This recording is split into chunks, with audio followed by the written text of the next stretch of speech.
This is the word of narcissists themselves. Gaslighting. They love to twist and gaslight and turn it back on you. And they will drain you emotionally. They are social vampires. They're always going to want to message you. And if you don't respond, then you're a bad person. And if you don't give, and they always find some sort of problem to create because they cannot tolerate peace. Narcissists, because they're so emotionally volatile and insecure and psychologically challenged, they cannot tolerate peace. They have to make some sort of a problem up. Out of nowhere, on a Sunday afternoon, they will message you about something that you never even thought and it happened 10 years ago. And she never even thought about it, but they will because it was too peaceful. But maybe you didn't give them enough attention that day. Maybe you're busy, maybe you're working, and they will totally, totally ruin not your day, not your week, not your month, not your life if you're not careful. They'll drain you. They're social vampires. The Prophet ﷺ, as narrated by Imam Muslim, he said, ﷺ, the arrogant person is the one who looks down on other people and rejects the truth. This is the kibr defined. Now, what are the core dangers for brothers?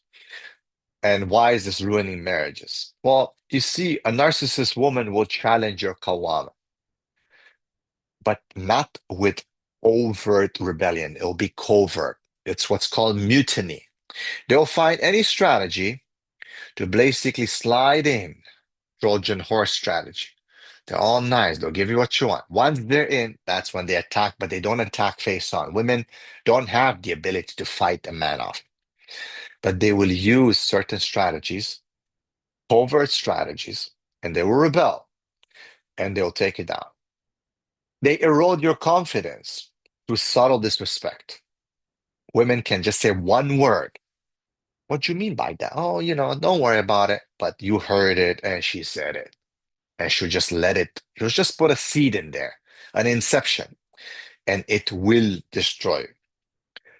She'll make you feel guilty for leading. She'll call it manipulation. So, what is manipulation actually? Right? It is just a fancy term that can be used both for negatives and positives. Well, believe it or not, how do you make the distinction? Because it's mostly used for positives. See, by definition, a qawwam is a manipulator because he needs to guide you and show you and correct your behavior. If you change that word for control, even then it sounds pretty negative. But if you change that word for guidance, now it's positive. Would anyone argue with positive? Probably not. But that's what it is, though, because a man, a qawwam, he's going to have to guide a woman's behavior, especially when it is against Allah's rules. No hijab, makeup, male friends, wants to work, wants to dress wrong way, wants to stay out late, all these. And he says, no, no, no, no, no, no. These women go to the imams of today, some of them, and she said, this is what he does, my husband. And the imam would say, bro, come on, bro. Stop manipulating, right? Stop gaslighting her. Stop being a narcissist. Because again, they've been trained to just say these things. But he's only doing his job as a Muslim. So they will erode your confidence and they'll subtly disrespect you. They'll say, you're not a real man. You don't love me. You're this, you're that. Your performance last night was not so good. This, and they'll say stuff. I've seen things better than you. What'd you say? Oh, no, no, no. I was just saying, like, did you, no, no, no, no, don't, you were just hearing things. And that's not what I meant. That's how they do it. They turn every disagreement into your fault. They always victimize themselves. Okay, so it starts with you not wearing proper hijab as a woman or putting makeup on, and it'll end up with the man being manipulative, narcissistic, not confident, not trusting her, and so on. It's about you. I'm not wearing the makeup, you're wearing the makeup. They'll use emotional as leverage and not communication, and also they will use sex as leverage and as seduction to get what they want, either to give it or to hold it. Now, look, the key insights are This woman doesn't really want leadership. She wants control without responsibility. She basically wants to be the captain of the ship without having the responsibilities of a captain. She just wants to enjoy the leadership. But she won't do it taking it in the front leadership where everyone knows she no no. She mostly tried to operate from the shadows. And this is why a lot of men, they can't handle it. They become passive, they start doubting themselves, start becoming weak, they lose their decisiveness, and they spiritually shrink. They become horrible. They stop going to masjid, they stop developing themselves. They become just a fat, lazy man who basically just sponsors the misbehavior of his wife. His wife is blooming. She looks obviously the filters and the makeup and the Botox and all that, right? All that deception, but it looks like she's blooming. And he looks like he's about to die. He prays on a chair. If he prays, his hair fell out already. He's just 42 and he's got a big belly and he is just so depressed. Okay. He was just psychologically dismantled. He didn't change after marriage. He was dismantled. Now, what are some early signs? Well, look, you gotta be careful with the excessive charm, but no depth, right? They're very flattering, very flirtatious. Yes, brother. Small moves can drive a man crazy and let him forget his intellect. They mirror your values too perfectly, too much. Oh, yeah, I'll do that. Of course, of course. They have watched our podcast. They watch what men want. They understand. A narcissist is very, very tactical. Yeah, of course, I want to lead her. Of course, I want to stay home. Of course, I want children. I want to be traditional. Boom. As soon as the knot is tied, who said so? There's no such thing. Sheikh so and so said I can change my mind. Boom.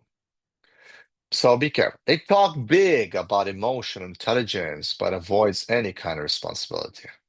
The Prophet ﷺ warns against those who have tongues are sweet, but their hearts are corrupt. Next, they always have the victim narrative.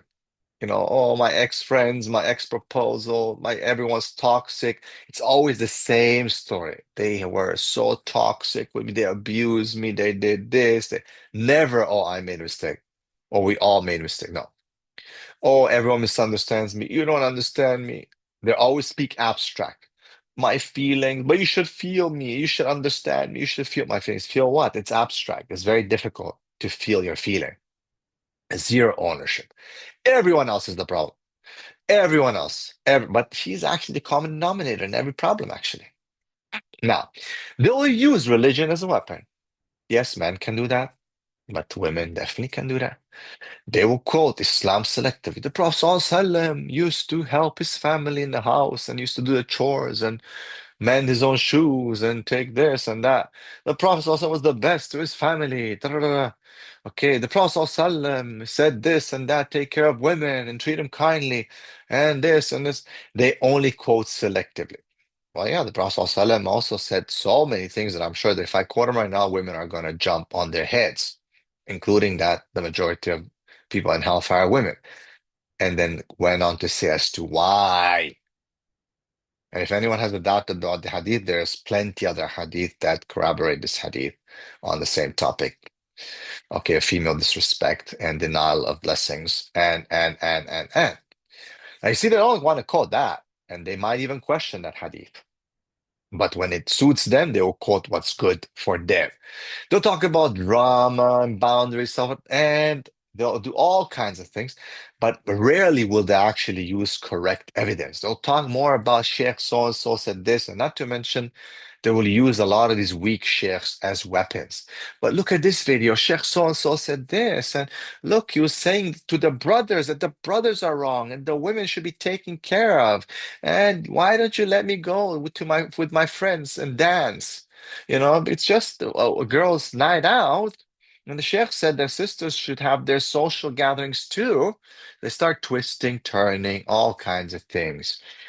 And they'll use sheikhs, weak opinions, everything as evidence, but rarely do they actually use correct evidence to show the reality of what they're doing. And she's gonna have discomfort with your authority. Look, she likes you until you lead. She likes you until you put boundaries down. It's okay as long as she just transferred from under her father's authority, who might have been a strict man, maybe not. And now she thinks she is going to be somehow liberated under you. And as soon as you set boundaries, she withdraws, doesn't want to give you intimacy, gets emotional, cries, accuses you of being controlling.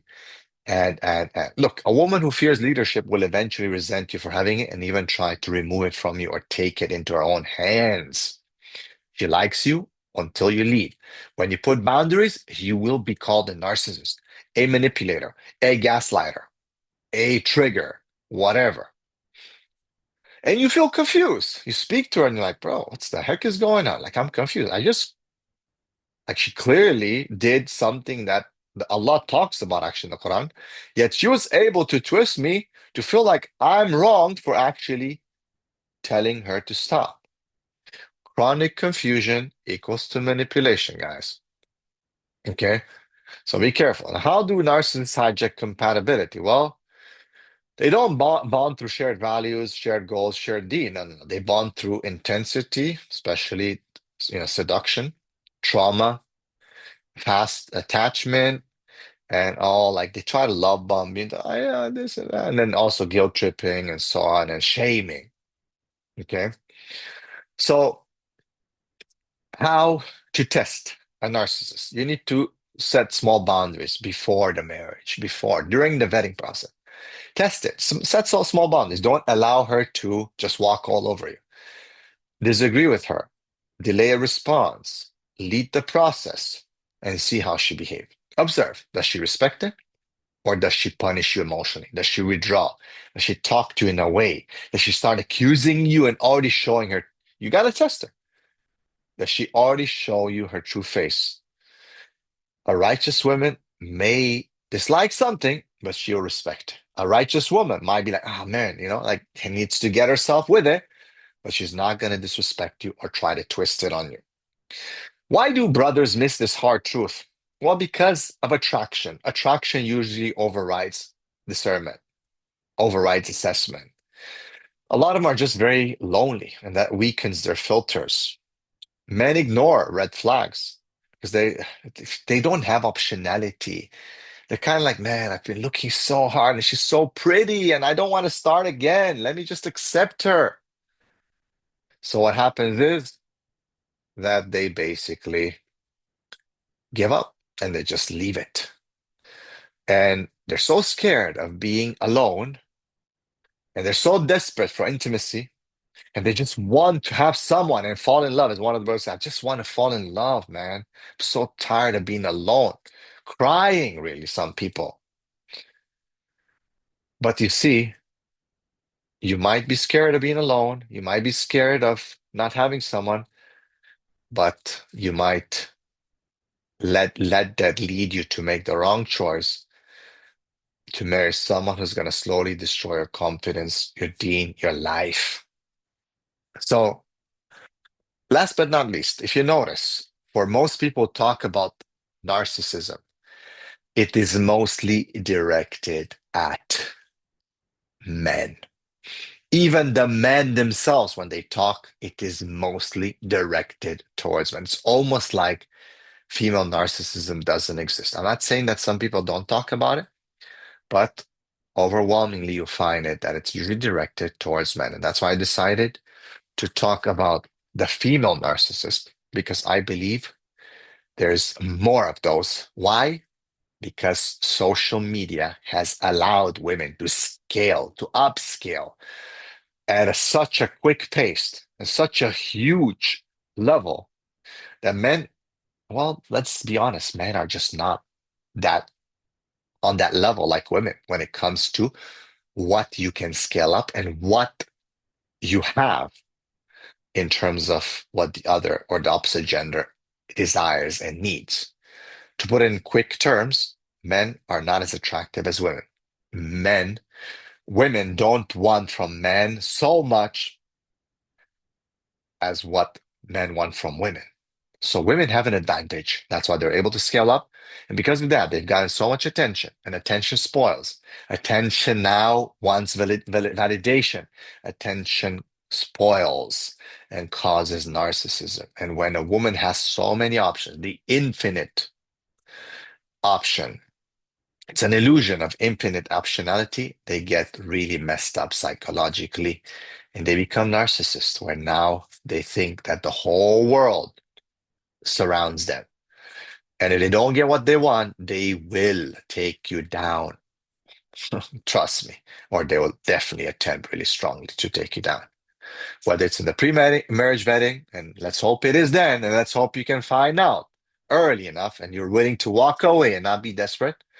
Because once you have committed and the plane has taken off and she now causes mutiny and she rebels, well, then she'll either take over your plane or crash your plane. But there's no third option. May Allah subhanahu wa ta'ala protect us and give us tawfiq. Barakallahu fikum.